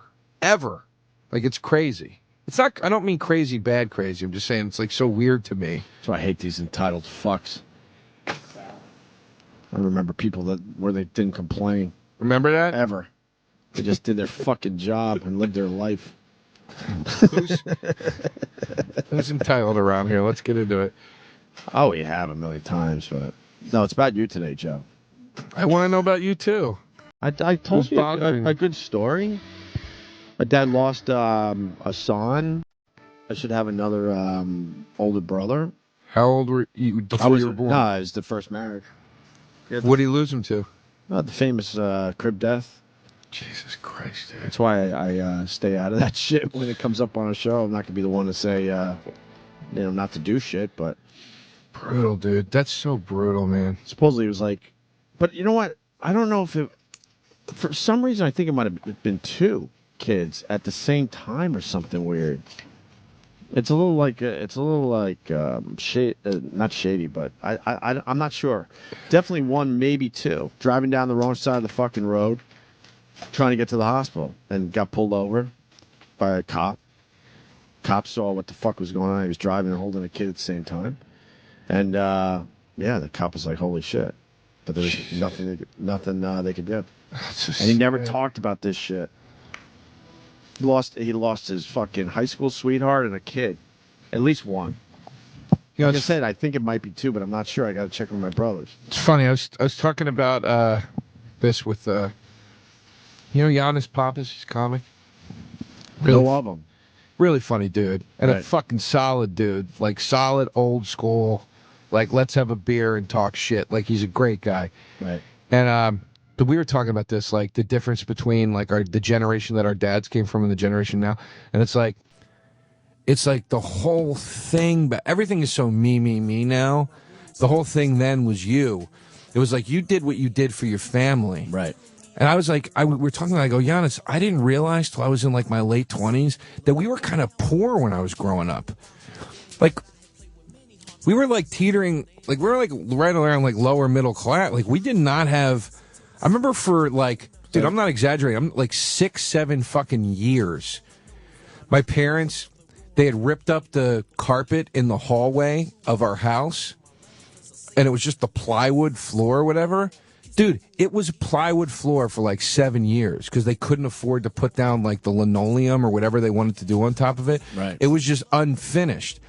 Like, when you're a kid, that shit doesn't register because my dad would never let me see him say, fuck, what are we going to do? We're broke. Like, he wouldn't let me see that. Well, now you're going to get me, pissed off. But pissed off? Why? No, because it was different in my house. My mom made us all very aware that we didn't have money, and the stress on me as a little kid was something that I to this day, I still struggle with. Really? Yeah, my brother will tell a story. He goes, I remember you being 12 years old, and I was a caddy. My friends had paper routes. I was a caddy. I was making so much more money than them. Yeah, so much more money. That's the fucking. I wish I could go back and do that. Like, I made in one day what they were making in a week, and I was working pretty much 7 days a week. And my brother remembers, that I had to come home with my money and give it to my mom. She would write it down like, "We'll give it back to you eventually." I mean, they gave me some of it back way when it didn't matter anymore. Right. And my brother talks about how I remember like them sitting you down talking about their money issues with you, and I remember being a little kid going, "Why the fuck are they telling him?" Jesus Christ. You should be sheltering that shit from your kids. Why have a 12-year-old? So I was fully aware of the value of $1 and the fact we didn't have it. Wow. And I felt that stress, I remember, as a kid. Like, that's something it should have never crossed my fucking mind. Wow. She was always, man, always I don't know how we're going to pay our bills and how we're going to eat. And always, very vocal about it in front of all of us. Well, I remember my mom being a little more outspoken about it, the stress of it, than my dad was. Because my mom worked, too, She worked full-time. I was a latchkey kid. I remember her being a little more vocal about it, but at the same time, I do remember, my dad just never letting on that we were broke. Like, it was like... But I remember Christmases where my mom came to me and said, listen, you're probably not going to get anything this year. No. Yeah. How old? I don't know, maybe 12, 13, 14, like that age range. No. 15. That's when Christmas matters the most. It was it's probably more like 14, 15. Like when she was listen. Enough already? You're old enough that you can deal with the fact that you might not get shit this year. 14, 15. I mean, they always got me something. It wasn't like, Yeah, but that's too young still. I could see if you're 18, 19 maybe. I remember being young enough that I was like, what the fuck? Come on. And it was just because they didn't have money? Yeah, they weren't being assholes. Yeah, they were. Where was all their money going if both of them were working and you were in a lower middle class situation to begin with? They just were never... They were never... All right, we noticed that one, you assholes. I know what they're doing. I hear it in the background. All right, you idiots. Go ahead. They just weren't good with money, man. They were typical baby boomer couple, man. They fell into the fucking trap. They fell into that credit card, that new homeowner generation, move out to the suburbs and get the house and fuck it, we'll put it on the bank's tab. And they had the credit cards and they just fell into the trap, man. They just were always behind. They were always behind. That's us. That was us. And they just... My dad was more than capable of making the money, but I think he gave up on a lot of his career aspirations because my mom... just got more and more fucking crazy. Really? I think part of it was he decided to not work anymore to kind of keep tabs on her. Really? I think so. Wow. So then he always had some kind of, scheme going on to bring money into the house. And he was a bright man and a smart man. And every once in a while, he would hit pay dirt. And I don't know if I've ever talked about this on the show, but all of a sudden we did have money. It was nice. And then it would go away, and then we'd have to wait for the next, fucking thing to come in. Yeah, that's weird. I kind of remember that happening with us, too. Like, there were certain years where it was like, we're going on vacation, and all this stuff is great. And then the next year, it'd be like... all dried up. We got nothing. I wonder what that's about. I never understood. I think they just would get ahead and then, like, fall back into the credit card trap or something. Right. But... I remember my mom saying to me if I mouthed off or if I was an asshole, because I was a real mouthy kid. I was an asshole. She would go, "You son of a bitch, we're still paying for that shit we gave you in December." Like, she would say that to me, like, because I was being like an ingrate. Right. I mean, but back then, too, mental illness is not like it is today either. You kind of swept that shit under the fucking carpet or put him in a home or something, And that's the thing, is we talk about the past generations. If a guy had problems, it was like, I'm going to keep my mouth shut because I'm a man and men don't complain. If a woman had problems, it was like, you're being a fucking bat. Would you just shut up? Yeah. You know what I mean? We didn't define anything. Yeah, there was now we over-define everything. But, like, yeah, there was, I don't know how it skipped. I guess there was probably a perfect mix or a perfect balance in the 70s, maybe in the 80s. I don't fucking know. Right. But certainly we don't have it now. It's in the other direction. So you were poor... and your mom tells you you're not going to have Christmas presents every once in a while. That's fucked Sometimes. up. That's kind of evil. I mean, they would still get me something, but it would be like real fucking it sounds lackluster. And I know it just sounds like there was a bitterness there. With me? With your mom, in a weird way. What do you mean? I don't know. Like, to say that to a kid. Well, I mean, she wasn't saying it. 13, 14-year-old a kid. She wasn't saying it like, "Hey, just deal, buddy." She was saying it like, but that's really sad. Let me brace you. Well, what's sad? Her telling me, or coming down on Christmas Day and you don't have anything. Right. At least she fucking gave me a heads up. Right. I mean, like I said, they always got me something, but they spent like, there are probably years where they spent like $100. You have one kid, you spend $100, but you're pretty fucking broke at that point. You're talking about the 90s, for Christ's sakes. And then all your friends have wasn't that long ago. A much bigger Christmas around you, probably. Yeah, dude, and I remember too, like, this was a big one when we all got bikes. Right. In the 80s, everybody got, everybody was getting their bikes. Freestyle bikes were real big. It was when BMX and all, and like Thrasher magazine, all skateboards and bikes were the thing. And you were either a bike guy or a skateboard guy. And me and my friends were bike guys. And GT was the fucking bike, man. GT was the shit. And skateboards, it was Powell, Peralta, or Vision. That was it, And I wanted a bike and a skateboard. And I remember I got a Kmart Rambo skateboard because my parents couldn't afford the real deal. And for a bike, I got a Schwinn. That was the best they could do. And all my friends had GTs. All my friends. And they were just like... they were trying to explain it to me, like they weren't being shitty about it. They were just trying to say, like, we just can't drop $6 on a bike. Right. We can't do it. And of course, I was a kid. I didn't understand. I just got mad and a fucking temper tantrum or whatever. And then I got a Schwinn. And then, how fucked up is this? I got a Schwinn and I was like, oh, I got a good bike. This bike's the shit. And then you take your bike around to your fucking friends, and they're like, that bike stinks. Of course. And they tell you, you don't have, you take your Rambo skateboard out. You're like, isn't this thing great? And your friends are like, no, that's like a toy skateboard. Right. I got the fucking Skull and Bones Vision. Kids can be evil, too. Obviously. Real evil, man. I'm already learning that. My kids are nothing. Then there was 2.5 in, 2 months. They can be real evil. Holy fuck. Passive-aggressive assholes. Yeah. Then remote control cars. That was like the next phase after bikes. Same thing. Like all my friends had like the hobby shop. The shit, like hobby shop. You build it from fucking scratch, like the real deal remote control cars. And I had like the one that came in like the plastic box from fucking Toys R Us or whatever. But they were trying. They were trying. Like, I'm not knocking them at all. I feel bad, like, if they would think that I'm shitting. I'm not shitting on them.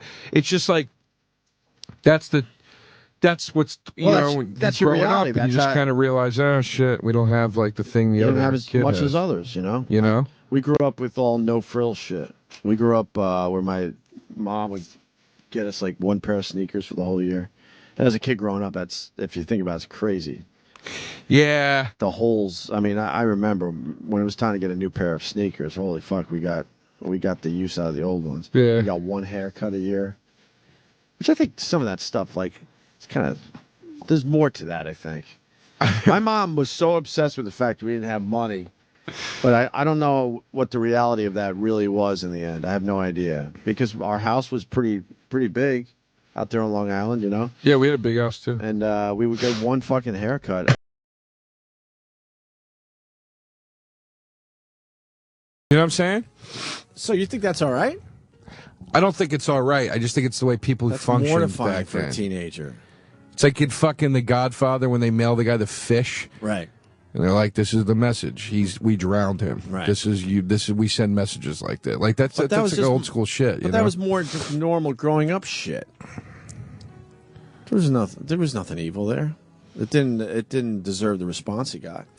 Yeah, I mean, look, you want to talk about fucking backward sexual whatever. I mean, I went to Catholic school for 12 years. You know, they made me, I had borderline panic attacks the first 3 years that I had sex with girls, like, afterwards. Because of all the bullshit that they hammer into your head. You're going to go to fucking hell. You're going to get AIDS, you know. They hammer all this terrible shit into your head. But you seem too young for that. What do you Like mean? that was like the people like my parents' generation. Fuck no, had the dude. crazy They Catholic still school. did that to us when I was in Catholic school. Wow, really? Dude, when I was in 8th grade, I thought that was long gone by the time we were growing up. I didn't go to Catholic school, but our friends and whatever went to Catholic school. when I was in 8th grade, dude, they were still you're putting that talking 1990, 1991, whatever it was. I was in 8th grade, and they were putting that fear in your head. A priest came into the classroom, and gave us a lecture about sexuality, and and they really built it up like Father's going to come in and give you guys a talk because you're at that age. You think you're going to get a guy coming in and going like, guys, look, here's why you're getting fucking boners. And, you know, like, kind of break it down for you. He fucking sat up there and told us that kissing and holding hands could be a sin. I mean, it's like insanity. And then you find out what these assholes were up to. Yeah, right? A lot of them. Yeah. And he this guy wasn't, but yeah. No, I'm not saying I he know was, what you're saying. But those guys knew that shit was going on. Yeah, but I mean, they had to have known that shit was going on, whether they were doing it or not. It was just crazy. It was crazy. I remember priests telling us in high school, like, what a sin sex was, and pregnant girls used to get kicked out of my high school. Wow. Catholic high school. Because Even that's what Jesus would do. Yeah, of course. That's Yeah, fucking poor girl. She's like 14 years old. She gets pregnant. She's terrified. This fucking asshole nun that ran my high school would throw these girls out in the street. Yeah, that was God. That's what God would have done. Yeah, it's disgusting. It's disgusting. So, you know. Hey, but did your parents pay for Catholic school? Yeah, that's There probably you go. that's a lot of why they were reason why they were That's broke. why the Schwinn, Joe. Yeah, exactly. That's why you got the old Schwinn. Yeah, so I could have AIDS panics for the. Listen, we want you to have a Schwinn so you could panic about disease for the rest of your life. There was a time I grew up pretty religious out there in Centerport. It was a very religious town, and wow, thank God my parents didn't do it. But they were trying to talk my parents into sending me to Catholic school, and there was that crossroad. And then I think they actually allowed my input, and I was like, hell no way do I want to go to Catholic school. And I'm so glad I didn't go down that road. It stunk. It stunk, man. It's. I mean, in certain areas the education was actually pretty good, but you really miss out on a lot. Just like you miss out on this full spectrum of high school. You never got to do shop or any of that stuff, you know, like that was, you know, I always was mad that I never got to do shop or the science program, obviously, in a Catholic school isn't really fucking up to speed. Right. You know, like stuff like that you really kind of missed out on. You didn't get to go home with a metal funnel. We dissected a frog once. That was kind of... That's kind of cool. You know, Joe, it's gift-giving season. It is, isn't it? You need a gift that's fast, affordable, and it has to be a gift you'll love. Here's some advice for you, Joe DeRosa. Go see Steven Singer. Steven Singer's fast, affordable, and had the best gifts has the best gifts this holiday season. The lighting's so low in here, I can't fucking read this. And has the best gifts this holiday season. Give her the gift every woman wants, a really beautiful pair of diamond studs. The beautiful sparkle, the simple elegance, the diamond hanging in each ear. And Steven has high-quality diamond studs starting at just $199. You can't beat that. So here's what you got to do. Go online to IHateStevenSinger.com. That's all you got to do. Diamond studs are the jewelry basic. Women love to wear them 24/7 for dress or for play. And when you shop at Steven Singer Jewelers, you'll never outgrow them because not only does Steven have the best selection, the best quality, and the best price studs anywhere around, but he also has a lifetime upgrade guarantee. All right. Kind of nice, Joe, right? I think that's a nice thing that Steven does. See, your mom's got the tiny little, diamond earrings because you can't afford much, but they're probably doing better now. They're doing better now. She upgrades. So she could have upgraded her fucking diamond studs. You Steven upgrade Singer- the studs. You upgrade the studs. Yeah, that's what she did. Steven Singer offers fast and free shipping. Don't miss out this holiday season. Get the woman in your life a great gift. Steven Singer Jewelers, the other corner of 8th and Walnut. 1-888-I-HATE-STEVEN-SINGER or online at IHateStevenSinger.com. Catholic school, yeah. That's very nice. Yeah, Catholic school, dude. Catholic school. But they told us all through Catholic school. So I walked away when I was in college. I remember sitting in college my freshman year. It was my first week of college. I was in a, I don't know, some literature class or something. Where'd you go to college? I went to Temple for a year, then I went to Kutztown University in Pennsylvania. Your parents had money, Joe. Those are state schools, and it was all on my dime. I'm paying the loans now. Oh, okay. Yeah, they took loans out. Yeah, all right. Which they never explained to me. Just every August they'd go, we got to go to the bank, and I'd sign some thing. I was fucking high out of my mind. I didn't know what I was doing. Right. And at the end of it, they're like, by the way, yo, fucking Yeah, no shit. $45,000. I was pissed off because my parents were really strict as far as our schoolwork and all that and getting good grades. So I worked my ass off. I was the perfect kid when it came to school and all that shit. And then I'm in high school and I start, everyone's starting to talk about college and stuff. And I did everything, right all those years. Right. And then they sat me down and basically said, yeah, we don't really have money for your college. I'm like, well, fuck. So you never went? I ended up going to Geneseo. What's that? State school, SUNY school. Okay. But at the time, I had a great communications program because I knew I wanted to do something like this. So it all worked out? It did work out. I had a guidance counselor, and I told him my dreams, but I'm like, look, my parents don't have the money because at the time, it was like you went to Syracuse, you went to Boston University, you went to, it might have been Temple even. Mm-hmm. Was that the one back then? Temple had a good communications program, yeah. right? So did Kutztown. And I was depressed. And then he went through his files and he showed him this. He gave me a pamphlet for Geneseo and said, "Look, no one knows about this place, but it really is a good communications program. You could get on the air as a freshman, which these other places you couldn't." And I didn't know that at the time. I thought I'd just march into Syracuse and Boston University, and those were powerhouses for broadcasters, and I would be on the air immediately. And they're like, no, that's not true. You'd be lucky to be on there as a junior. But this place, this little school in upstate New York, you could be on the radio, first day as a freshman. Right. And it did all work out in the end. Yeah. But thank God. But I just assumed if I'm doing all the hard work and stuff, that my parents had a big plan for me. Yeah, no. It's, meaning, getting me into a good college and all that. Yeah, it's funny how it all kind of works out like that, Mm-hmm. I think, I went to Kutztown. I was going to drop out to pursue music with the band I was playing in. Is this Ashford and Simpson? Who is this? Is this Barbara? All right. Yeah. I was gonna drop out to pursue music with the band I was in. They were like talking to me like, you gotta stop going to school, and we were all gonna move to Philly together. Yeah, sure. And I felt so guilty that my parents were gonna be so disappointed that I didn't leave school. I was right about to do it. And at the last second, I was like, I'm not doing it. Wow. I can't do it. The band got really mad. I ended up quitting the band. It was like really traumatic. And As you look back, are you happy you made that decision? well, at the time, I soon after regretted it. I resented my parents, and I was like, I felt guilty, and I did this. But now I look back, and I'm like, thank God. I would not be a comic right now, because if I follow the string of events, which that I'm not going to take you through, it's too long and boring.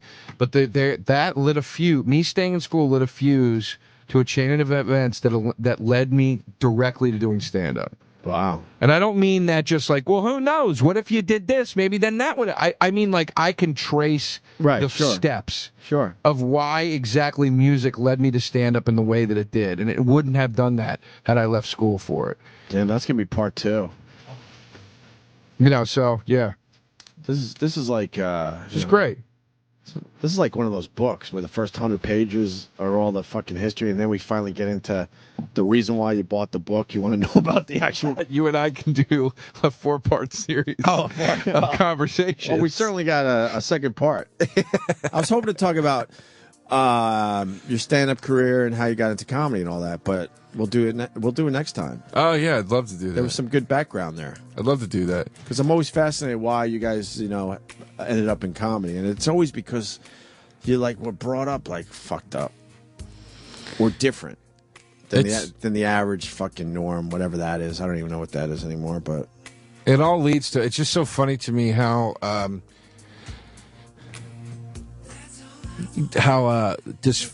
dysfunction that leads you to it. Like, we were just talking about how I had such a resentment for my parents for me feeling guilty that I stayed in school. I was so angry about that for so long. And it's like, but that staying in school led me to comedy, and then also that same resentment and anger helped me comedically, because that was part of my fucked upness. Gotcha. Do you know what I'm saying? Yeah. That you bring on stage and you're working through. It's just weird how it all. Now, the guys from your old together. band, did they ever do anything with music? Yeah, they moved on to other projects or whatever. They all did other stuff. Yeah, but any of them kind of make it in that one arena? One of them became a chef in New Orleans. He's still down there, and we're actually going to play a music show in April when I go to New Orleans. And he still plays a lot of music. He's been in some fairly prominent bands on the indie scene or whatever, I guess. Any bands we know? I don't think you'd know them, no. But, guys that were respectable. It's like comedy. It's like you can work with notable people and get out there and be doing your thing, but at the same time still not be that known, Right. And then the main guy in the band started a small label, and he puts out a lot of other bands' albums now. He put out my band's album a few years ago. Right. So, we're still all on really good terms, and, we're all still friendly, and we talk once in a while, but it's, not like it was. Just see these guys every fucking week. Sure. These are the kind of guys, that I would have bought presents for at Christmas. Have you gotten a present for everybody in your list? Have you picked it out? Oh, my God. I got one dumb thing so far. Well, I hate shopping for Christmas. I hear the stress in your voice. But me and my wife are almost to the stage where we might not get each other anything. Because it's when you have kids. Not because of the money, right? No, it's all about the kids, though. I have no problem shopping for my son and my young daughter. But just buying shit to buy it, we all do it, and no one wants to be honest about it. You walk around the mall and you're just annoyed, and you start just fucking buying shit they're never gonna use. My mom keeps asking me what I want. I got my parents something. I got them a killer gift. They're gonna shit their fucking pants. What is it? I don't want to say on the radio because I'm scared it's going to get ruined somehow. Can you write it down? People I know, people I know listen. People in my family listen to the show, so I don't want it to get the roof blown off of it. They're going to freak out. What year is this? What? What do you mean? What do you mean? What year is it? What the fuck? I'll explain when we are off the air. Oh, I want to say so bad. No, trust me. When I explain to you, trust me. I know. That's why I want to talk about it, because obviously there's a story there. No, there's no story. It's just one of those things. It's just, I'll tell you after. How old is the like early 90s. Really? Yeah, dude. All right. This is going to be like, you kidding me, dude?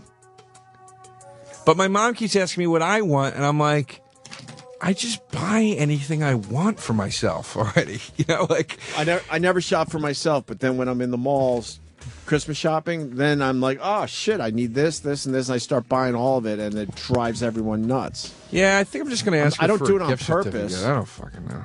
But I end up buying everything that maybe other people could have bought me for Christmas. Yeah. Go ahead. I might just say, I don't know. Anyway, listen, fuck. Oh, I do that every time. I'm sorry. Here's the thing. Don't stress out about the gifts, okay? Can I tell you why? Why? No, why? Because there is a gift out there that is sure to please. It comes already wrapped, and what if I told you it wouldn't cause you any stress? Are you listening? Yeah. Can I get a hey now? Hey now. That's Howard's thing. I know you're going to talk Larry about Sanders. I've been watching Larry Sanders a lot. This is what he does. Is that where that came from? Yeah. I know you're going to talk about Swizzles and the berries being nice and big, and there's a lot of different chocolates they use. Listen, I actually have had a lot of these in my house, and I love them. You can send giant freshly dipped strawberries from Sherry's Berries starting at just $19.99, and that's over 40% of your savings. These enormous, mouth-watering berries come dipped in white milk or dark chocolatey goodness and covered with chocolate chips, crushed almonds, and decorative swizzle. Just go to berries.com, click on the mic, and type in the code. Guess what the code is? OPIE, baby. Yep, Opie, O-P-I-E. Double the berries for just $10 more. Sherry's Berries are perfect for neighbors, friends, clients, coworkers, anyone. They also make great hostess gifts. They also make a great hostess gift. I don't know what that means. Gift for a hostess. What's a hostess? Somebody, a woman who hosts a party. Why not a host? Like a man can't have a friggin' party? You're not going to get a dude like So basically, it means... I would fucking love it if you brought me some strawberries. Yeah, they're what's good. that? How do I find them? Well, Sam, get access this special $19.99 deal at Sherry's Berries. You call 866-FRUIT-02, 866-FRUIT-02, or even better, you visit berries.com. That's BERRIES.com. You click on that microphone in the top right corner. You type in Opie, O-P-I-E. Go to berries.com, click on the microphone, you type in Opie. You get this deal. Order now. Offer expires Friday at midnight. All right, very good. Today. May I say something? Oh, Kenny's in studio. Yes, Kenny.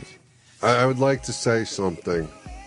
You got the mic. All right, well, it's 10 o'clock. Tickets are on sale now for the Antisocial Show at the Brigada, February 17th, Sunday. Our yearly visit to Atlantic City. We all going? Yeah, it's a party weekend, President's Weekend. When is it? When's the show? Company holiday. When's the show? It's Sunday, February 17th. You know what?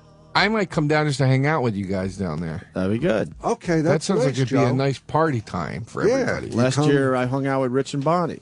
Yeah, I would come down just hang out. Yeah, so get your tickets now. Go on the Brigada website. Go on the Antisocial Comedy Facebook page. They have all the ticket links there. Tickets are on sale now. What's wrong with your voice, Kenny? I'm a little raspy. Why are you a little raspy? I don't know. I had a little congestion this week. It's a shame. Kenny, you know what else is also available? My new web series. Oh, thanks, Joe DeRosa. Yes. Oh, with your ex-girlfriend that you're breaking up with? Yeah, the web series is called We Should Break Up. YouTube.com/official comedy. And what's fun and interesting about the show is it's based on when Nikki Glaser and I actually dated. It's us recreating excerpts from our relationship. I saw the first one. It was really good. Thank you. Is that a true story? The first one? Yes. That's so fucked up. Yeah. That didn't happen with me and Nikki. That happened with me and another girl. Yeah, but you're just bringing it all to the series. But everything in this series is actually happening. Most of it is stuff that actually happened when Nikki and I dated. Most of it. So the new one that's up about us in a restaurant where she asked me how many people I slept with. That's me and Nikki. Like that was a conversation we had. So, I haven't seen that one yet. I'll check it today. out. All right. Joe DeRosa, thank you very much. We're going to do part 2 of this someday. We'll figure it out. Wait, dude. Are you kidding me? I want to know how it led you to comedy and all that crap. What if there was a holiday gift that is guaranteed to get her to take her clothes off every night? If that sounds good to you, then get her a Pajamagram. Pajamagram has the best selection of the softest and most comfortable pajamas that she's sure to love. You could wrap her up in the world-famous hoodie footy. Maybe you want to get her something more playful from their catalog of fun and sexy PJs. You can even combine the two with a sweet and sexy set. It includes something sweet for her, the original hoodie footy, and the Midnight Fantasy short set, which is something sexy for you. Every Pajamagram comes with free gift packaging to make it super easy. Call or go to pajamagram.com to order, and you can finally have the gift that will get her to take her clothes off every night. There you go. What are you waiting for? Call now. To order, visit pajamagram.com or call 1-800-GIVE-PJs. That's 1-800-GIVE-PJs. Pajamagram.com. Delivery in time for Christmas, guaranteed. Send her a gift that's playful and practical this Christmas. Choose from hundreds of pajamas, from comfy to sexy, delivered in a beautiful fabric hat box. Call 1-800-GIVE-PJs or shop online at pajamagram.com. I'll walk out with you, Joe. Okay. Have a good weekend, everyone. See you Monday. The Opie and Anthony Show, Sirius XM.